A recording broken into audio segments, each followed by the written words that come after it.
Louis pulled off his bra and threw it down upon the casket. There was residue on his hand. He hated that. He held forth his hand to the one bitch who was still on her knees. She closed her eyes and licked the scum from his hand. As he stood over her, he could smell her hair, which had the same dirty, cloying stench of that coconut oil shit those fucking Haile Selassie cabbies used in their taxis. And he could feel the sticky grease of whatever cheap shit she wore on her lips. He withdrew his hand from her. Downstairs on West 26th Street, he stood a while in the night. It was the dead of August. That time in New York when the daylight sky was an oppressive, low-lying glare of white, and the dark of night was a haze of starless ashen pallor.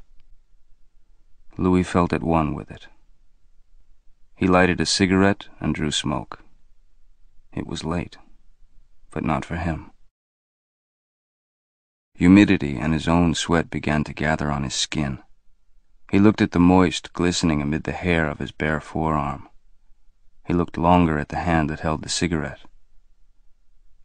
He didn't know which was worse, the traces of his own detested bodily fluid, or the slime of that bitch's tongue.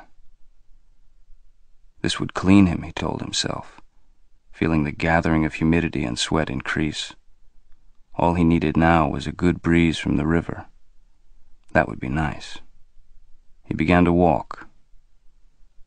He had not tucked his shirt into his trousers, and he had not buttoned his shirt, and he did not do these things now.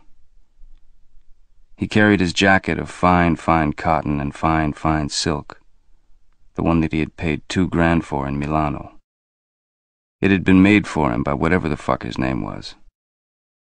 It was the color of deep blue-green sea and was almost weightless. But as he carried it, he could feel the sag of weight in one pocket. It was his favorite jacket. It was like wearing nothing, and you could wear it with anything. And only a guy with class would see it for what it was.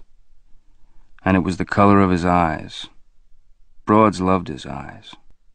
Even now that he was an old fuck, the broads still loved his eyes. Some were scared of them, but some loved them. Louis paused a moment when he reached the corner of 6th Avenue. He lighted another cigarette. He turned downtown. He kept on walking. Yeah, 63 fucking years old last May. And here he was, walking down the avenue like a kid. He liked to walk, at night, alone, even in this heat. It was nice. These nigger punks passing him by in the street, they got nothing on me, he told himself. It was true. It really was.